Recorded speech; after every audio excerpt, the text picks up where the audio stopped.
죽으면 죽으리이다 라고 정말 거창하게 그리고 목숨을 다하여 결단을 하고 3일 동안 금식 기도를 했던 에스더가 지금 왕 앞에 서는 장면으로 오늘 본문은 시작을 하고 있습니다. 대부분 우리는 기도를 끝내면 한 큐에 뭔가 해결하려고 합니다. 장군이 반란을 일으키듯 그냥 우르르 가가지고 뭐 문 걷어차고 나는 내 할 얘기 이거니까 알아서 들어 라고 얘기한 다음에 도망치듯 나가고 나는 할 일 다 했으니까 하나님이 알아서 하십시오 이렇게 얘기할 수 있는데요. 에스더는 오늘 진짜 서서히 걸어갑니다. 그 서서히 시작이 맞은편에 갔다라고 이야기를 하고 있어요. 보시면은 맞은편에 가서 그냥 멍하니 있었던 게 아닙니다. 4절에 보잖아요. 오늘 내가 왕을 위하여 잔치를 베풀어 싸우니, 잔치 준비를 시키고 지금 자기는 왕후의 옷을 입고 맞은편에 서서 계속 봐주기를 기다리면서 어슬렁 거리고 있는 에스더의 모습을 그리고 있는 것이죠. 그냥 언젠가는 되겠지 주저앉아 있는 게 아니라 한편으로는 엄청 열심히 잔치 준비해라. 이제 왕이 올 거다. 이 왕을 내가 데리고 올 건데 하여튼 걱정하지 말고 왕이 온다 생각하고 최고의 것을 준비해라. 이렇게 한쪽으로는 엄청 열심히 준비하면서도 아무 준비 안 한 듯 저 멀리서 서서 지켜보는 것으로 시작하는 것이 에스더의 소위 말해서 작전이었던 것이죠. 처음에 말씀을 묵상하며 저는 이 MBTI I로서 제가 이게 I의 접근법이다 라는 생각도 들었고요. 한편으로는 목숨 걸고 하는 일인데 이런 식으로 다들 하지 않겠나라는 생각도 좀 들었습니다. 그래서 우리의 삶 가운데 너무 모든 걸 한 큐에 장군이 반란 일으키도록 해결하려고 하지 않았으면 좋겠다. 특별히 지금 에스더가 제3일에라는 표현이 무슨 3일입니까? 이전 장을 보면은 금식한 지 3일 동안 금식할 때니까 같이 해달라라고 얘기하고 끝이 나잖아요. 그리고 3일이 된 겁니다. 그러니까 3일 동안 금식하고 난 영적인 컨디션, 마음의 컨디션으로면 배고파 죽겠으니까 그냥 빨리 던지고 끝내자 이렇게 생각할 수도 있어요. 근데 그럼에도 불구하고 처음에는 맞은편에 서서 봐주기를 기다리고 있었고, 두 번째로는 나라의 절반이라도 그대에게 주겠노라 라고 이야기를 하니까 절반이라도 그럼 우리 민족 살려주십시오 이렇게 얘기하는 게 아니라 오늘 하만과 함께 내가 베푸는 잔치에 와달라 라고 이야기를 하죠.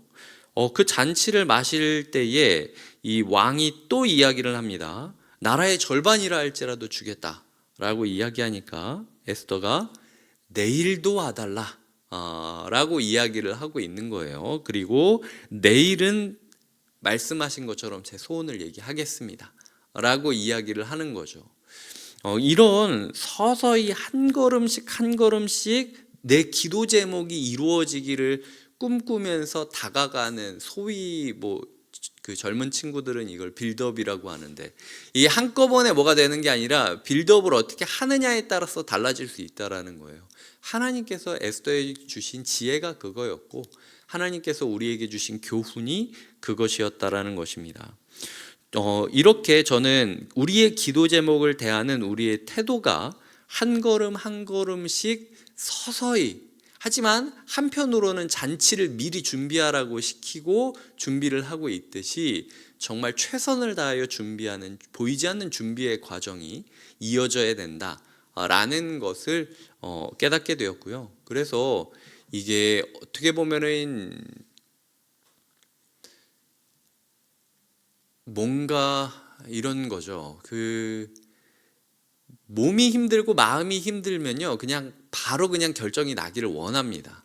근데 그걸 버틸 수 있는 좀 인내가 필요해요. 3일 동안 금식을 하고 버티고, 그리고 그 다음에 또 잔치를 엄청 벌이면서 이거 물어보면 답변하고 저거 물어보면 답변하고 이거 이렇게 준비해주고 왕이 온다고 생각하고 진짜 긴장 가운데 계속해서 이거를 부하가 걸리는데도 마음이 흔들리지 않고 인내하면서 끝까지 온유하게 걸어갈 수 있는 요 내구성이라고 해야 될까요? 이게 에스더에게 굉장히 큰 장점이었고 하나님이 또 그 부분을 쓰시는구나 라는 생각을 하게 되는 것이죠. 두 번째로는요, 하나님은 그럼 에스더에게 무엇을 주시느냐? 사랑을 주셨다라는 거예요. 사랑받게 해주셨다라는 거예요. 자, 이 수많은 왕비가 있고 당시 사회에서는 360명 정도의 왕비와 후궁들이 있는 사회에서, 이런 그 고대 근동 사회에서 사람이 예뻐 보이려면은 전에도 이야기했듯 사람들은 자꾸 뭘 더 하려고 해요. 근데 에스더의 매력의 비결이 무엇이었냐? 정한 것 이상을 구하지 않은 정도의 그 성품이 에스더의 매력의 비결이었다라고 예전에 설명하지 않습니까? 오늘도 보면은요, 사람이 3일 굶으면요 피부도 퍼석퍼석해집니다, 이게. 근데 에스더가 3일 굶고 지금 그것도 그냥 굶은 겁니까? 내가 가서 말 한 번 잘못하면 이제 칼에 목이 날아갈 수도 있는 상황에서 얼마나 긴장하면서 벌벌 떨면서 기도했겠습니까? 이 표정이 좋기가 쉽지가 않아요. 근데 그 모습을 봤는데 너 다이어트 했니? 약간 이런 마음으로 엄청 예뻐 보인 거예요. 좀 달라 보인다. 네, 하나님께서는요 사랑으로 보답하십니다. 그래서 이런 부분에 있어서 하나님께서 우리에게 갑자기 막 하늘에 천군 천사가 내려와 가지고 이 여자는 내 딸이니 이 여자가 하는 말을 다 들으라 뭐 이런 식으로 이야기 안 하세요.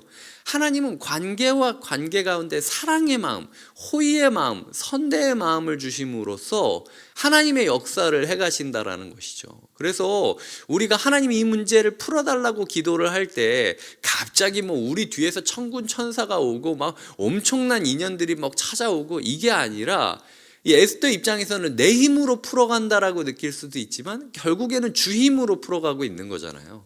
우리의 인생 가운데 뭔가 기적적이고 외부적이고 극적인 무언가를 기다리는 게 아니라 하나님은 내 기도의 응답으로 사랑을 주신다, 하나님은 내 기도의 응답으로 저 사람의 호의를 주신다 라는 마음으로 우리가 대하게 된다면 조금 더 상황을 적합하게 보고 정확하게 보고 우리가 대할 수 있다라는 것이죠. 세 번째로 보면은요, 사람의 모습에 대해서 우리가 생각을 해보도록 하겠습니다.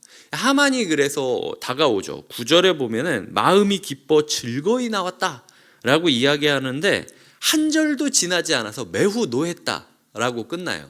인간의 마음이라는 거는요, 이렇게 한 구절 넘어가는데도 오락가락하는 게 인간의 마음인 겁니다.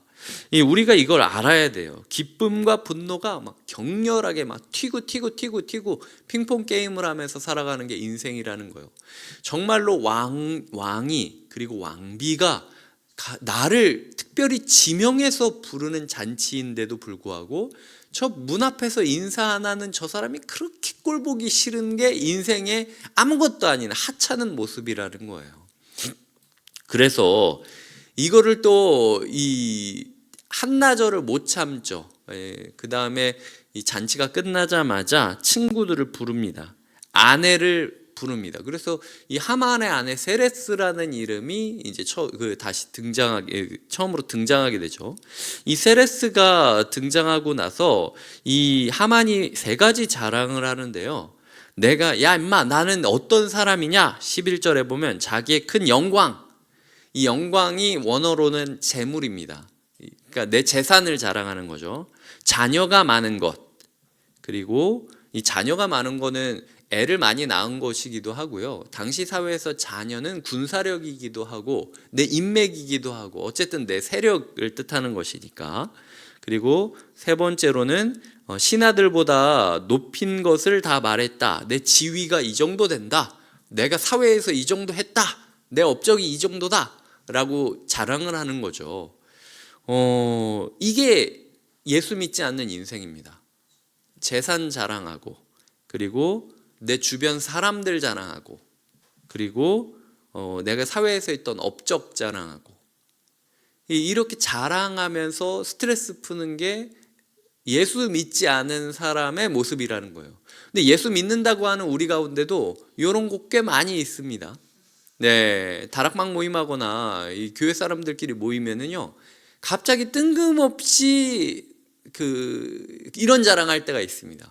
전혀 문제랑은 상관없이, 이게 잘 들어보세요. 이 그 다락방 문제들을 보면은 찬양을 하라고 하는 그 장면일 때, 아니면 기도를 이야기하는 장면인데 되게 교묘하게 그 자랑들이 들어갈 때가 있습니다.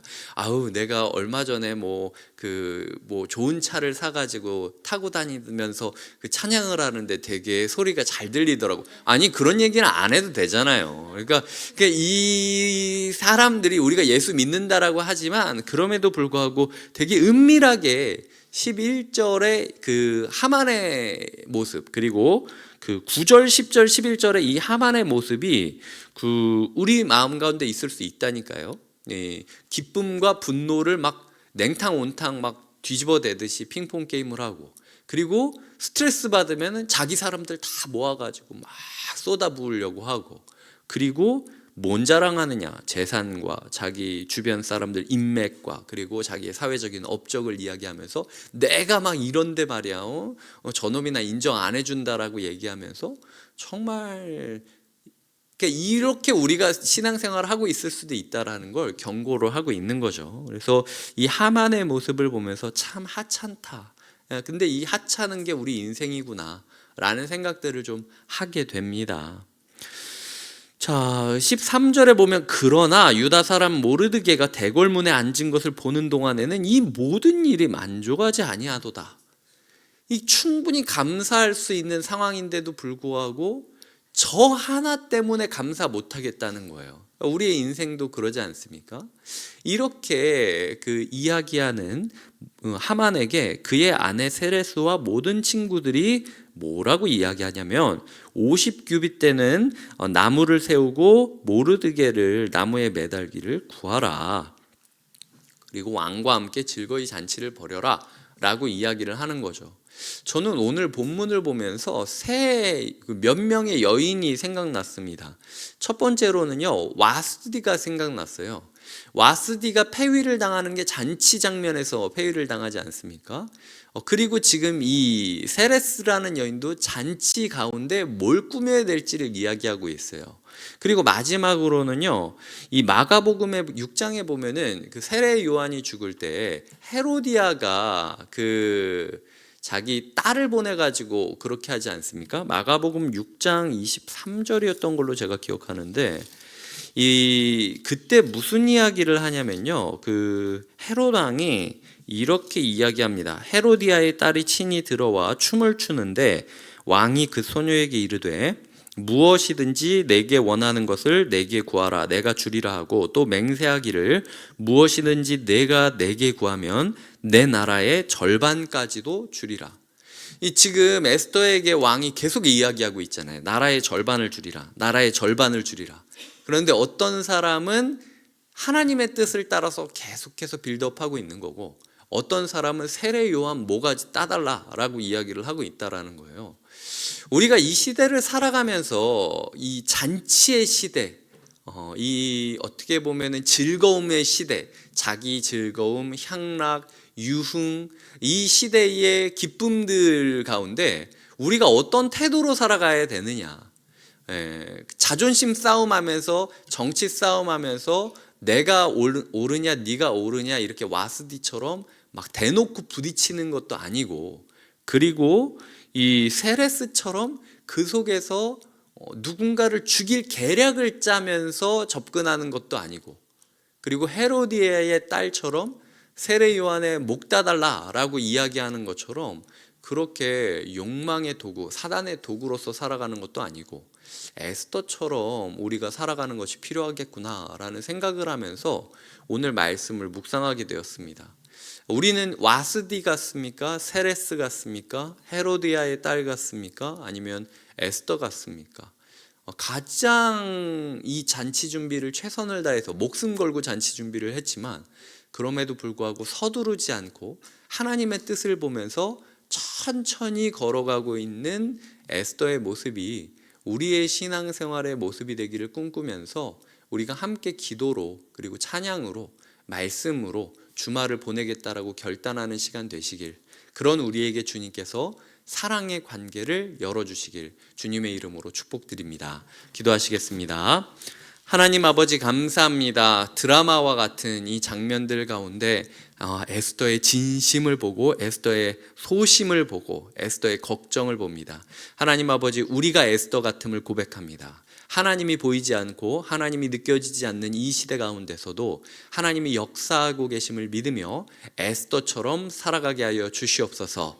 예수님의 이름으로 기도드립니다. 아멘.